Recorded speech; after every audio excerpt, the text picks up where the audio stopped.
Des fois, élu député national, dans la circonscription à Goumou, qui a continué à faire mais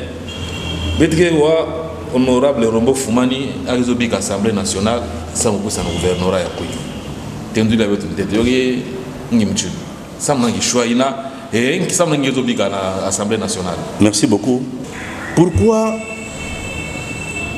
la province, mon cher, une province doit être dirigée.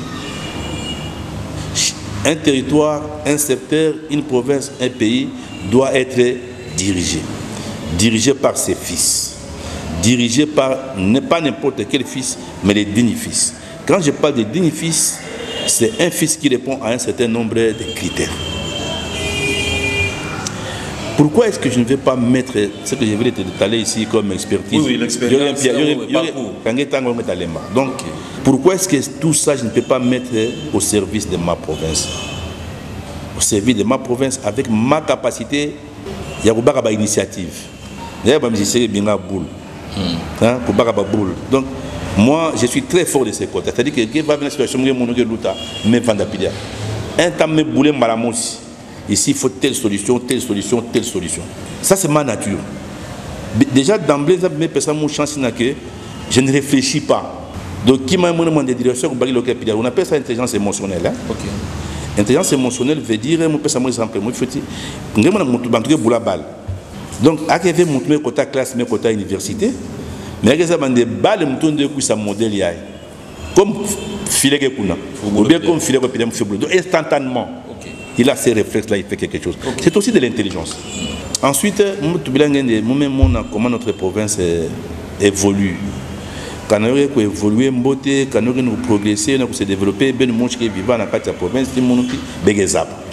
est-ce que notre province se développe, mais avec quelle vitesse? Beto na physique.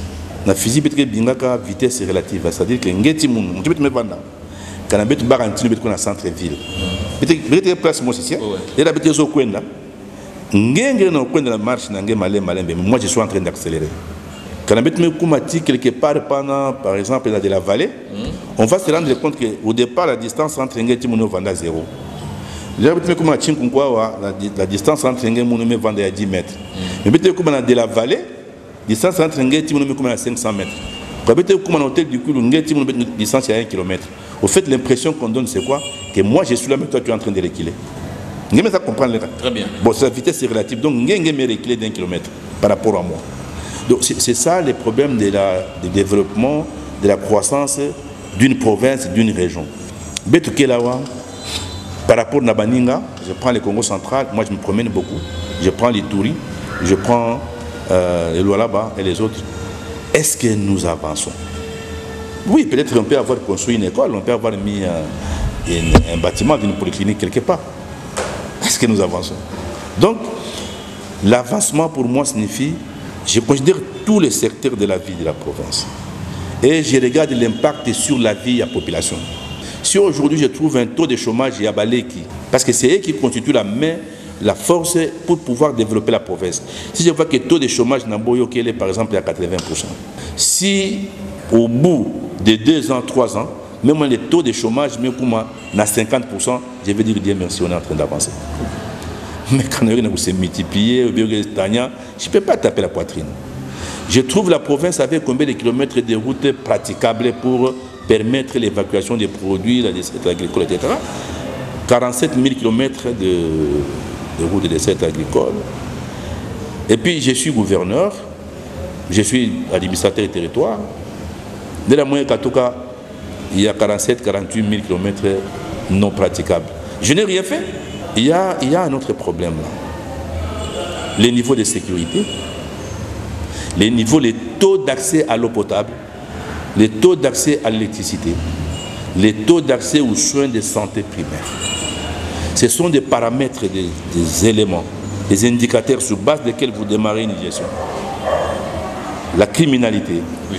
La scolarité, la santé, l'accès à l'eau, l'accès aux médias de la population, l'accès à l'électricité, l'accès au travail de la population, l'accès à un logement acceptable, l'accès à une nourriture acceptable. Vous prenez ces paramètres-là de gestion, vous dites aux gens, aujourd'hui je suis gouverneur, je suis cela, voici les indicateurs de la province.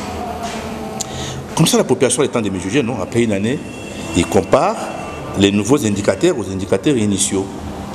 Après 2 ans, on compare les indicateurs qu'on aura à ce moment-là avec les indicateurs de départ. Moi, changement vous envoyez vos hommes pour regarder l'impact. Quel est l'impact dans la population, c'est-à-dire l'amélioration de la santé à Bantou, dans l'amélioration de l'éducation à Bana, dans l'amélioration de la sécurité à Bantou, dans l'amélioration de l'accès aux soins de santé. Par exemple, aujourd'hui, je vois que j'ai combien de villages. Bon, moi, j'ai Massimani a 1480 villages, Gungu a 1084 villages. Je crois qu'il doit faire un peu plus de villages que les autres. Kalangeto, nous sommes ensemble, si nous avons par exemple 6000 villages dans les Kwilu. Est-ce que tous ces 6000 villages ont accès aux soins de santé? Une maman qui est dans un village là, de Voumoumé Yela, à Gezobuta, je me couche dans Pimpa, dans 22 heures, est-ce qu'elle a accès à une maternité? Et aujourd'hui, on peut dire non. Sur les 6000 villages, par exemple, il n'y a que 4000 villages qui ont facilement accès à une maternité. Et les autres, pourquoi ils n'en ont pas? Alors, quel est l'objectif? Quel est l'objectif poursuivi par un dirigeant? Que tout le monde accède à des soins de santé. Alors, vous améliorez les infrastructures. Et après 2-3 ans, vous allez faire la comparaison. J'ai parlé du chômage des enfants. Les statistiques nous montrent qu'il y a beaucoup d'enfants qui terminent. Je prends les systèmes, les items, les trucs comme ça, les pédagogues n'en parlons même pas. Chaque année, et les médecins, chaque année terminent. Le seul hôpital que nous avons ici ne nous permet pas. Ils ont été donné plus de 150 médecins, d'après ce que les médecins directeurs m'avaient dit. Bon, Bankage, je suis en cabaret chômé. Alors, il bande là, qui va vous fournir au moins chaque année. Même 10, 20 chaque année. Mais quelqu'un médecin va vous fournir, mais il faut les retrouver, les déboucher. On va trouver ça où? Ça, c'est un indicateur aussi pour vous, les dirigeants d'une province. Et l'Assemblée provinciale va agir dans un indicateur. Ça n'a qu'à interpeller l'exécutif de la province. Travaillement de Meshimbavé après 2 ans, 3 ans, alors après, Katouka, nous on est habitués à ne pas être humiliés. Donc on me montre, nous sommes vraiment que noir sur blanc que j'étais incapable de faire des choses. Je vais dire, mon Dieu, je n'ai rien fait pour me faire. Je préfère laisser mon nom comme ça et remplacer. Mais ce n'est pas vrai. Quand on est habitué à ça, que ça doit être téméraire, il donnera de bons résultats.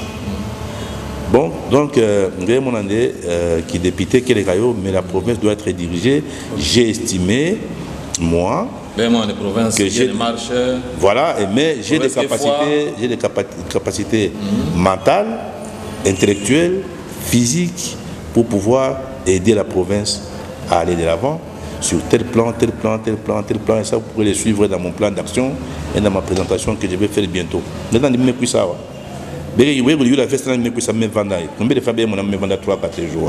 Moi, je suis venu avec des journalistes et des caméramans. L'objectif, c'est de faire un reportage sur la vie du Kwilu. Ils interrogent les enseignants, ils interrogent les infirmiers, ils interrogent les mamans maraîchères, ils interrogent les cultivateurs, les fermiers, tout le monde, les pêcheurs et tout. Et ils prennent les images. Il y a Pidiaï, Awaba Ravin, Kounaba Pirogue. Nous voulons avoir la vie du Kwilu. Parce que nous sommes 16 candidats, non? 16 candidats gouverneurs. Nous devons apporter des réponses à tous ces problèmes-là que ces gens sont en train de faire. Oui. J'étais à Kazamba ce matin. Non, c'était hier. Hier, on est passé tout ça. Kazamba. J'ai vu comment les mamans vendent par terre.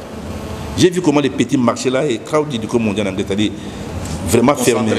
Une maman qui vient de Modikalunga là-bas, qui arrive là-bas et tout ça, elle met ses produits par terre, on est en train de vendre. Est-ce que c'est normal? Est-ce qu'il y a quelque chose qui nous empêche de faire un grand marché et loger tous ces mamans? Passer au centre-ville. Je donne seulement l'exemple pour la ville de Kikwit. Il n'y a pas que Kikwit, la province est très grande. La province est très vaste. Passe vraiment dans le centre-ville de Kikwit. On a facilement dans le magasin. Je voulais payer une chambre ailleurs, mais je ne savais pas entrer dans les magasins. Parce que devant les magasins, il n'y a que comment ils appellent, des chailleurs, des mamans, mais ça c'est un besoin.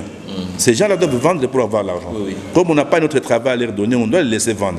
Mais est-ce que nous ne pouvons pas les laisser vendre dans des conditions normales? Beauté dans des conditions normales. C'est-à-dire qu'on leur fait vraiment des marchés, des étalages, des dépôts, des trucs, beauté dans des conditions normales.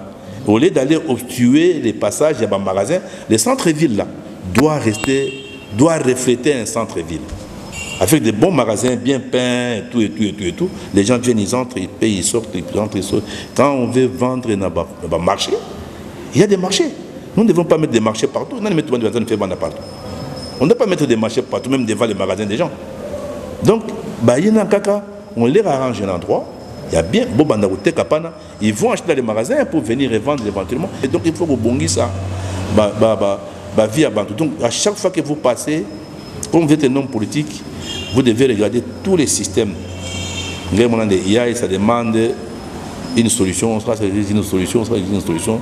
Maintenant, où est-ce que vous allez prendre l'argent pour régler tous ces problèmes? Point d'interrogation. Comme on dit, donc ce n'est pas un problème. La province a de l'argent.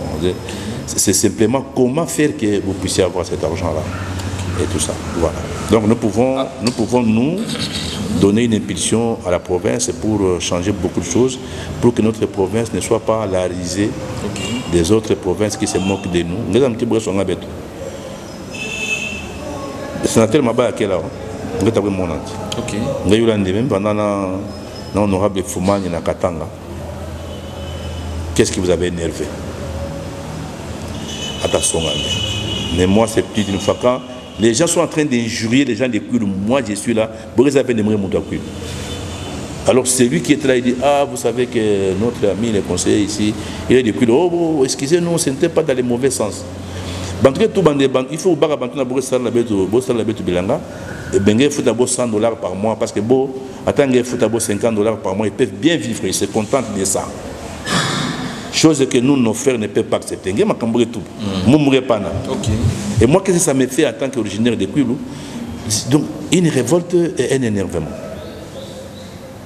Comment nous considère qu'en pleine émission, peut-être ça l'émission, tu te vas et puis il y a un sénateur, les ramènes candidat président de la République, qu'on nous dise que vous êtes pauvres, chez vous les femmes sont toutes en babouche, et puis le matin vous ne déjeunez pas, vous ne mangez pas la charcuterie. En pleine émission, vous ne pouvez pas nous poser une question mondiale. Ça va m'énerver. Vous voulez m'énerver vraiment en pleine émission. Mais heureusement, vous vendez ma maîtrise, mais j'ai demandé qu'on arrête cette émission. Et quand on sort là, on se regarde entre nous. Moi j'ai dit au vieux Mabaya, est-ce que ce garçon a dit, même s'il a dit de façon impolie, est-ce qu'il a tort? Bon, dans un premier temps, le sénateur se fâche contre moi. Donc, c'est une réalité. C'est une réalité parce que vous et moi, nous allons régulièrement chez nous. Nous sommes parmi les rares politiciens qui fréquentent les fiefs électoraux. Donc, Monaka. Bon, ça veut dire qu'il y a quand même un problème là. Il y a un indice de misère là. Oui, oui. Comment faire pour que l'indice de misère y ait mana? Ok. Alors, quand on est normal, on va vendre na réunion, on va discuter il y a vous contribuer combien au budget de l'État? Dans la question, donc il est dépassé, un ministre qui vous dit, ah, vous les coups là-bas, vous contribuez à combien au budget de l'État? C'est-à-dire que nos fonctionnaires, ce n'est pas une priorité pour leur paiement. Des projets chez nous, ce n'est pas une priorité. Parce que nous ne contribuons pas suffisamment. Voilà. Alors, nous devons sortir de là. Okay. Nous devons sortir de là. Moi, je fais bac à détermination. Nous allons rendre notre province attractive. Okay. Nous allons rendre notre province attirante. Et puis, nous allons rendre notre province utile pour qu'on contribue au budget de l'État. Et après, on va nous considérer. Mais qu'en avait ma zone provinciale et pour vendre à Nima Nabeto, vous pouvez me commenter à Nabeto. Il y a encore un toile, il y a encore un toile. La bête vendre 14e dans les 26 provinces, il y a 17e. Donc il faut faire très attention à ça. Mais ce qui est compliqué, que la population a boire la bonne réserve. Mais nous qui avons étudié, nous qui avons de l'expérience dans la gestion politique, mais il faut attirer attention à la population, il faut être attention à changer la situation. Voilà un peu.